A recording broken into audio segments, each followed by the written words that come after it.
Good morning student. आज हम एक मुख्य टॉपिक जो कि एक संस्कृत का बहुत महत्वपूर्ण टॉपिक है 8वीं कक्षा के पॉइंट ऑफ व्यू से, जो सुभाषितानी हमने कल पढ़ा था, उसी में आज हम और सुभाषितानी पढ़ने वाले हैं। क्या है सुभाषितानी? सुभाषितानी के दो श्लोक हमने कल देखे थे। पहला श्लोक था गुणा गुणेषु गुणा भवन्ति तेन गुणं प्राप्य भवन्ति दोषा सुस्वाद त्वया प्रभवन्ति नद्ये समुद्र मसाद्य भवन्तपय्या। अर्थात गुण केवल गुणी व्यक्ति में पाए जाते हैं। गुण किसमें पाए जाते हैं? गुणी व्यक्ति में। और वो गुण यदि किसी निर्गुण में चले जाए, अर्थात कोई दूसरी व्यक्ति में चले जाए, तो वो क्या बन जाते हैं? दोष बन जाते हैं। क्या बन जाते हैं? दोष। जैसे कोई चोर है, उसको यदि कोई साहूकारिता सिखाए तो वो चोर के लिए वो साहूकारिता जो है वो उसके लिए दोष है। क्यों दोष है? क्योंकि वो चोर कभी चोर क्यों बना? क्योंकि उसने चोरियां की। और जो साहूकार था उसने साहूकारिता रखी, जिसके कारण से वो साहूकार बना। तो जब साहूकार सही गुण था, गुणवान में आता था, और चोरी जो है वो आपके गुणों में नहीं आती थी, अवगुणों में आती थी, दोषों में आती थी। तो जब वो गुण साहूकार था अवगुण यानी दोषों के अंदर चले गए, तो क्या होगा? तो एक प्रकार से वो दोनों ही वो उसके लिए दोष बन गए, अर्थात वो न साहूकारिता सीखेगा और न कुछ सज्जनता सीखेगा। उसके लिए चोर के लिए चोरी करना ही ज्यादा महत्वपूर्ण होगा। वो क्यों सीखेगा? इसलिए वो सीखना नहीं रखेगा और इस वजह से उसके लिए वो दोष बन जाएगा। जैसे नदी का पानी बहता हुआ, इसी लाइन में कहा गया गुणा गुणेषु गुणा भवन्ति तेन गुणं प्राप्य भवन्ति दोषा। जो है अच्छे मीठे स्वाद वाली, सुस्वाद यानी स्वाद वाली नदी का जो पानी है, सुस्वाद तो या कहते हैं नदी को, पानी को सुस्वाद तो या प्रभवन्ति का मतलब होता है बहने वाली। प्रभवन्ति नदी यानी नदी समुद्र मसाद्य भवन्तपय्या, समुद्र में चली जाती है तो वो क्या बन जाती है? वो एक अपेय बन जाती है, अर्थात वो एक प्रकार से क्या बन जाती है? वह पीने योग्य नहीं रह जाती है। तो यहाँ पर कुछ टर्मिनोलॉजी आई थी, देखो आप। सुभाषितानी के श्लोक हमारा हेडिंग है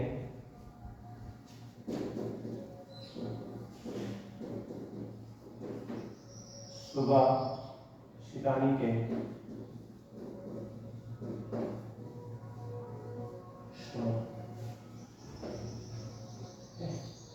इसमें गुण है, जो गुणवान व्यक्ति है। किसकी बात हुई? कि गुणवान व्यक्ति की।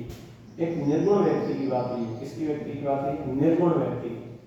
दूसरा दोषों की बात की गई, दोषा। उसके अलावा अवगुणों की बात की, निर्गुण अवगुण की बात है। और गुणशील की बात हुई, गुणशील की बात हुई। उसके अलावा क्या बात हुई? उसके अलावा आपके नदी की बात हुई। उसके अलावा पेय और अपेय की बात हुई।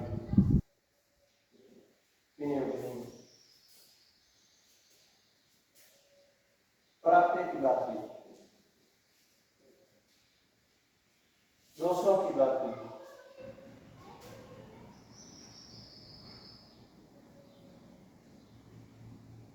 गुणा गुणेषु गुणा भवन्ति तेन गुणं प्राप्य भवन्ति दोषा सुस्वाद स्वाद की बात हुई, सु की बात हुई। सुस्वाद त्वया की बात हुई। प्रभवन्ति की बात हुई है, और नद्ये की बात हुई, और प्रभवन्ति नद्ये समुद्र की बात हुई है, और असाध्य की बात हुई, और भवंत की बात हुई। अब ये क्या है? What is this terminology? ये क्या है? तो गुणवान का मतलब होता है, इस पहले वर्ड का मतलब होता है, ये क्या है? शब्दावली है। क्या है? शब्दावली, जिसको अपन ग्लोसरी बोलते हैं। यदि ये याद हो जाती है आपको, तो आपको सब चीजें याद होगी। धीरे धीरे श्लोक का एक निचोड़ पता चल जाएगा है क्या उस श्लोक कहना चाहता है। गुणवान, निर्गुण, दोष, अवगुण, गुणशील, नद्य, पेय, अपेय, प्राप्य, सु, स्वाद, त्वया, प्रभवन्ति, समुद्र, आसाद्य और भवन्ति। गुणवान मतलब होता है गुणों से भरपूर। और गुण क्या होते हैं? संस्कार होते हैं। क्या होते हैं? संस्कार। क्या होते हैं? संस्कार। निर्गुण क्या होता है? निर्गुण का मतलब जिसमें गुण नहीं है। निर्गुण रहितम, इसका क्या हो जाएगा? समास विग्रह गुण रहितम। गुण रहितम अर्थात निर्गुण। इसमें इसके अंदर कौन सा है? इसके अंदर जहां पर अवयव सूचक शब्दों का प्रयोग किया जाता है वहां पर अविभाव समास का उपयोग होता है, और यहाँ पर निर्गुण में भी अविभाव समास का प्रयोग हुआ है, क्योंकि गुणों से रहित है। इसमें निर शब्द क्या है? निर आपका एक प्रकार से कहें तो उपसर्ग भी है, एक प्रकार से नकारात्मक अर्थ भी ले रहा है, और उसके साथ साथ आपके गुण रहित है, सहित नहीं है, उससे अलग है। यहाँ बात तो तत्पुरुष की भी हो सकती है, तत्पुरुष में पंचमी विभक्ति लग सकती है, अपादान तत्पुरुष, लेकिन अलग होने के अर्थ में तो वो रहेगा। लेकिन जब निर्गुण की बात हुई तो निर्गुण जो है वो एक अवयव भी है। अवयव इस दृष्टि से क्योंकि गुणों से वो रहित है, गुणों से रहित। उसके बाद दोष है। दोष क्या? दोष का मतलब होता है गलतियां या गलत बातें। गलतियां क्या कहलाती है? दोष कहलाती है। जैसे ईमानदारी से काम करना, बेईमानी से काम करना। बेईमानी क्या होगी? दोष हो गई, और ईमानदारी क्या हो गई? सगुण हो गई, अच्छा गुण हो गया, शुभ हो गया। ठीक है, ऐसे अवगुण, तो दोष और अवगुण में कोई फर्क नहीं, समानार्थी है। इसकी क्या पर्यायवाची है? ये इसका पर्यायवाची। पर्यायवाची का मतलब क्या होता है? वे शब्द जो किसी शब्द के समान अर्थ को बताते हैं उसे अपन क्या कहते हैं? पर्यायवाची शब्द है, सिनोनिम्स इंग्लिश में। फिर गुणशील, अब गुणवान और गुणशील की बात, ये इसकी क्या है? पर्यायवाची। गुणशील, शील का गुण यानी गुणों से भरपूर, संस्कारों से भरपूर, संस्कारों से भरा हुआ। फीलिंग द मेरिट्स, क्या कहलाता है? Feeling the merits, feeling the merits, ये क्या कहलाता है? ये आपका कहलाता है गुणवान या फिर गुणशील। ठीक, एक ही बात है। नदी का मतलब नदी, जिसको अपन इंग्लिश में रिवर बोलते हैं। ठीक है, क्या बोलते हैं? River, RIVER। ठीक है, पेय का मतलब पीने योग्य, पेय पदार्थ, पीने योग्य पदार्थ, पेय पदार्थ। उसके बाद है अपेय, पीने योग्य नहीं, पीने योग्य नहीं। फिर प्राप्त, प्राप्त में देखो प्र उपसर्ग है, आप धातु है। अब आप शब्द है तो उससे मैं एक जुड़ता हुआ शब्द बताता हूं। आप शब्द थे, शब्द का जो प्रमाण की बात है, ये शब्द कौन से हैं? Evidence of the word. जब किसी शब्द के प्रमाण की बात आई तब आप शब्द आए, और आप क्या कहलाते हैं? शब्दों की व्युत्पत्ति जहां से होती है उसे हम आप कहते हैं। आप, आप, आप शब्द। आप किसको कहते हैं? शब्दों को कहते हैं। आप किसको कहते हैं? शब्दों को कहते हैं। शब्द क्या कहलाते हैं? आप कहलाते हैं। शब्द क्या कहलाते हैं? आप कहलाते हैं। तो प्र इसमें क्या है? प्र उपसर्ग है, आप धातु है, और लेप करते हैं। यस ऐसे होता है ना, लेप करते होता है। यस ऐसे का क्या होता है? लेप करते हैं। सु का मतलब अच्छा, मृदु या बढ़िया। ठीक है, अच्छा। फिर स्वाद, स्वाद का मतलब टेस्टी। ठीक है, इसका स्वाद अच्छा है, यानी वो रुचिकर है, पसंद है। उसके बाद में तोया, पानी। इसके और क्या पर्यायवाची? जल, वारी, तोय, अम्बू, अम्बू। ठीक है, ये किसके पर्यायवाची? ये सभी पानी के पर्यायवाची। ठीक है, उसके बाद में समुद्र, जिसको अपन समुद्र का मतलब समुद्र होता है यानी सागर, सागर या समुद्र। और आशाते ने धारण करके, आशाते मतलब क्या होता है? धारण करके, धारण करना। ठीक है, धारण करके या धारण करना। ये तो जब समुद्र ने नदी के पानी को धारण किया तब क्या हुआ? तब वह उसको उसने खारा बना दिया, अर्थात पीने योग्य वो नहीं रहा। जिस प्रकार गुण गुणी व्यक्ति में थे तब तक वो गुण ज्ञान था, और जब वो गुण यदि निर्गुण व्यक्ति में चले गए तो वो अवगुणी बन गया, अर्थात वो दोष बन गए उसके लिए, और उसके लिए गलती बन गई, और गलतियों से वो कभी नहीं सीखा, और इसलिए गलतियों से जब सीखा नहीं तब उसको अपने आप पर भी बहुत ही घृणा हुई। और ये घृणा भी एक दोष है, और जो किससे पैदा हुआ, वो पैदा हुआ अपने आप में उस गुणों के दुर्गति के कारण। जब गुणों की दुर्गति हुई तब अपने आप में गुण जो थे वो अवगुण बन गए, जैसे नदी का पानी समुद्र में गया और खारा बन गया, वो पीने योग्य नहीं रहा, अब उसकी गति क्या है, दुर्गति हो गई। और भवन का मतलब होता है, इसमें भवन बनी हो गया, ठीक है। ये था आपका पहला श्लोक, ठीक है। ऐसे ही एक तीसरा श्लोक है, इसको अपन देखेंगे। आप साथ साथ नोट भी करते जाएंगे, समझने की दृष्टि से आप समझेंगे।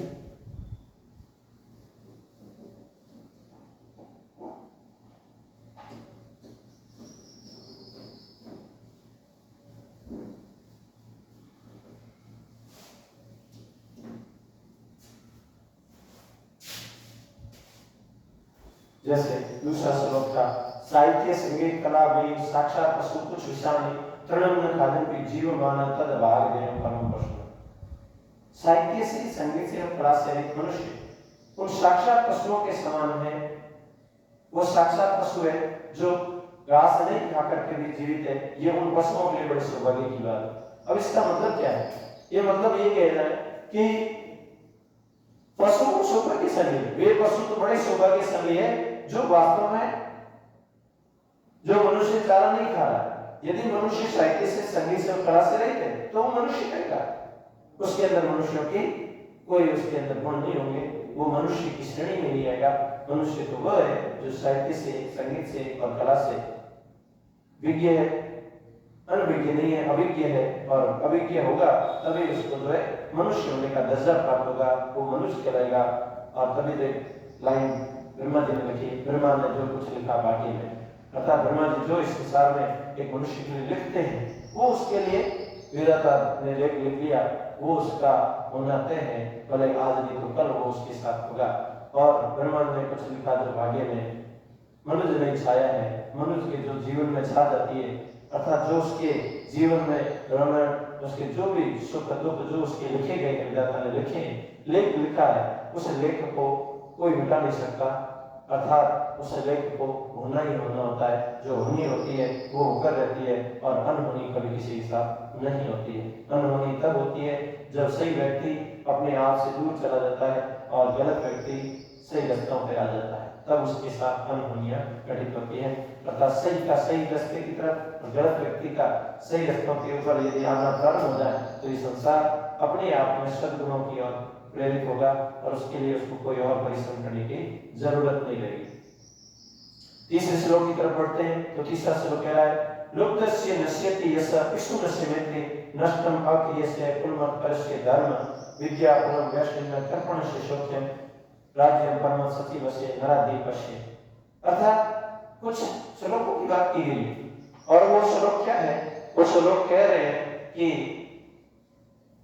लुप्तस्य नश्यति यस्य, लुप्तस्य कहते हैं लोभी व्यक्ति, लालची व्यक्ति। जैसे गिरडी जोग था, एक कुत्ता था जो बहुत ही लालची था, उसको जो दो वो खा ले या कहीं पर भी मुंह मार ले। तो ऐसा व्यक्ति जो लालची व्यक्ति है, लालच है, लुप्ति यानी लुप्तस्य नश्यति, नश्यति यानी नाश हो जाता है। लुप्तस्य यानी लोभी व्यक्ति के नाश हो जाता है। क्या? लुप्तस्य नश्यति यश, यश कहते हैं उसके मान, सम्मान, ऐश्वर्य, धन, कीर्ति, ये सभी नष्ट हो जाते हैं। किसके? लोभी व्यक्ति के। लुप्तस्य नश्यति यस्य विष्णु नश्य, विष्णु नश्य का मतलब है चुगली को, कोई चुगली करता है ना उसकी विष्णु नश्य मित्रता, फ्रेंडशिप जो होती है ना, जो चुगली खोर की मित्रता बहुत जल्दी खत्म हो जाती है। चुगली नहीं करना अपने आप में सही, तो गलत स्कूल के अंदर ये नहीं होना, लेकिन स्कूल के अंदर यदि कोई गलती करता है तो सबको बताना, लेकिन जीवन में कभी किसी की मरने का सवाल हो, ऐसी चुगली कभी किसी की नहीं करनी चाहिए जिससे उसकी मौत आ जाए। ऐसी चुगली भी नहीं करनी चाहिए जैसे कोई चुगलखोर चुगली करता है। अर्थात लुब्धस्य नश्यति यस्य पिशुनश्यति, अर्थात लोभी व्यक्ति के यश का नाश हो जाता है और चुगलखोर की मित्रता। लुब्धस्य नश्यति यस्य पिशुनश्यति नष्टम अक्रियस्य कुलम अर्थपरश। कुलम नष्टम अक्रिय, अक्रिय नहीं अकर्मणीय जो व्यक्ति होता है, अकर्मणीय का मतलब होता है जो व्यक्ति अपने आप में एक ऐसा व्यक्ति जो जीवन में हमेशा कोई कर्म नहीं करता है, आलसी प्रवृत्ति का व्यक्ति है। अकर्मण्य व्यक्ति जो होता है उसका कुल यानी उसका वंश उठ जाता है, उसका वंश उठ जाता है, कुल उठ जाता है। और कुलम कुलम अर्थ परस्य धर्म, कुलम अर्थ परस्य धर्म, धर्म का मतलब होता है कुलम अर्थ पर नष्टम अक्रिय से कुलम, कुलम यानी वंश, जिसका कर्मण्य जो अकर्मण्य व्यक्ति होता है जो कर्म नहीं करता है उसका कुल नष्ट हो जाता है। और नष्टम अक्रिय से कुलम अर्थ परस्य धर्म, जो धर्म से विहीन व्यक्ति है उसका अर्थ है धन नष्ट हो जाता है। यानी जो धर्म से रहित मनुष्य है, धार्मिक व्यक्ति नहीं है और पुण्य कर्म नहीं करता है, वो उसका जो धर्म है वो नष्ट हो जाता है, उसका यानी धारित है उसकी जो ध्येय है वो नष्ट हो जाता है। तीसरा कह रहा है विद्या फलम वैष्णव, वैष्णव का मतलब बुरी लत वाला, बुरी लत जो व्यक्ति है किसी को तो उसका विद्या का फल नष्ट हो जाता है। विद्या, विद्या का मतलब उसकी जो नॉलेज है, उसकी शिक्षा है, उसकी जो प्रेरणा है, उसके लिए जीवन में जो नेतृत्व का गुण है वो उसका खत्म हो जाता है। विद्या फलम वैष्णव, वैष्णव कहते हैं नशेड़ी व्यक्ति, अर्थात नशेखोर व्यक्ति का जो है वो विद्या का फल नष्ट हो जाता है। यदि उसके इनाम आने वाला है वो इनाम भी उससे दूर हो जाता है। विद्या फलम वैष्णव कर्पण से सौख्य, कर्पण से का मतलब होता है कंजूस व्यक्ति का सुख, सौख्य का मतलब सुख, कर्पण यानी जो कंजूस व्यक्ति है उसका सुख नष्ट हो जाता है, उसके सुख सारे खत्म हो जाते हैं। और लास्ट कहा गया है, लास्ट में श्लोक में कहा गया है राज्य परम सत्य से नाधिपश्य, उस राजा के राज्य नष्ट हो जाते हैं जिनके मंत्री आलसी प्रवृत्ति के होते हैं, आलस। और इसी से जुड़ता हुआ एक श्लोक और आया है छात्र कक्षा में, आलस्य में मनुष्य नाम शरीरस्तु महान रिपो नास्तु उद्यम समो बंधु कृत्वा यमनाशीलति। आलस्यम ही मनुष्याणाम शरीरस्थो महान रिपो नास्ति उद्यम समो बंधु कृत्वा यमनाशीलति। अर्थात आलसी व्यक्ति का जो मनुष्य का सबसे बड़ा जो शत्रु है वो आलस है और परिश्रम के समान उसका कोई मित्र नहीं है, परिश्रम के अलावा उसका कोई मित्र नहीं है जिसे करके वो हमेशा सुखी होता है। अर्थात नास्ति उद्यम समो बंधु कृत्वा यमनाशीलति, जिसे करके वो हमेशा जीवन में आगे बढ़ता है।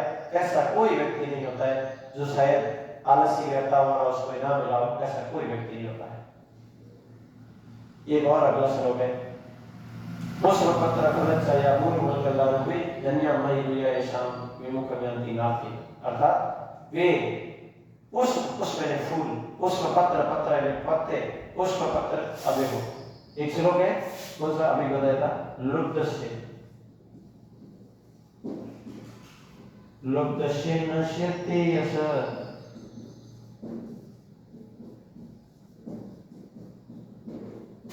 विशुनस्य मैत्री, विशुनस्य मैत्री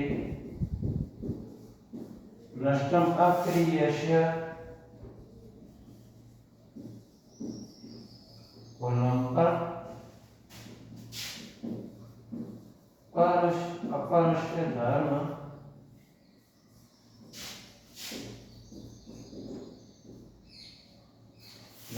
विद्याफलम वैष्णेन, विद्याफलम वैष्णेन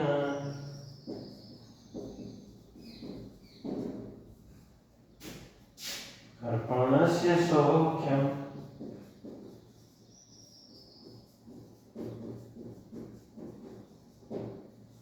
राज्यं परमं सच्चैवस्य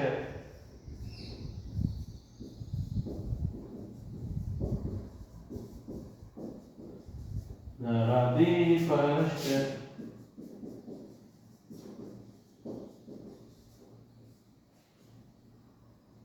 अर्थात देखो इसको श्लोक नंबर 3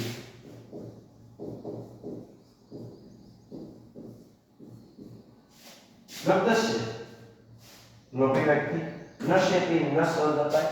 यश का मतलब होता है यश, कीर्ति, मान सम्मान, यानी लोभी व्यक्ति के यश का नाश हो जाता है। विष्णुनस्य व्यक्ति, विष्णु कहते हैं चुगलीखोर, मैत्री यानी मित्रता, चुगलीखोर की मित्रता नष्ट हो जाती है। नष्टम अक्रियस्य, अक्रियाशील का मतलब होता है जो व्यक्ति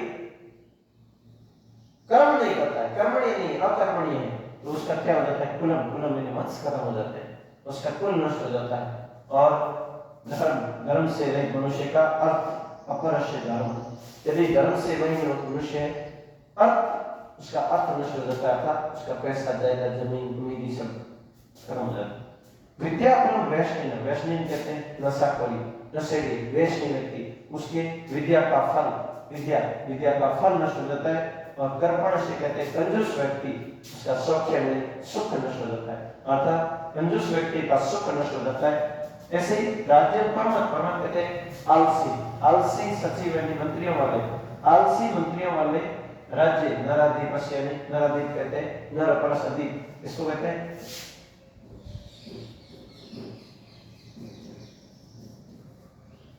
नर प्लस अधिप। नरों में जो अधिक है, अधिक का मतलब राजा है, ठीक है ना, राजा। तो नरों में जो राजा है उसका राज्य, उसका जो स्टेट है, उसका जो प्रीवियस है वो खत्म हो जाता है। इस प्रकार ये तीसरा श्लोक था। इससे एक जुड़ता हुआ और श्लोक बताया था आलस्य, आलस्य का आलस्य में मनुष्य नाम शरीर स्तुमान रिपो नास्ति उद्यम समूह प्रत्ययम नासीदति। एक और श्लोक है प्रिय वाक्य प्रदान है सर्वतो शांति जनता व तस्मात् तदेव वक्तव्य वचने का निर्देशता। एक और है वर्तम यत्रेण साक्षेद वितमेति च याति च अक्षिणो विततक्षिणो वर्तस्तु अत। आचरण और धन की यदि तुलना करें तो आचरण यदि एक व्यक्ति के अंदर चला जाता है तो पुनः लौट कर कभी नहीं आता है और वो व्यक्ति बुरा व्यक्ति बन जाता है। धन तो आता है और चला भी जाता है, पुनः प्राप्त किया जा सकता है, लेकिन आचरण के जाने के बाद वो पुनः प्राप्त नहीं किया जा सकता है।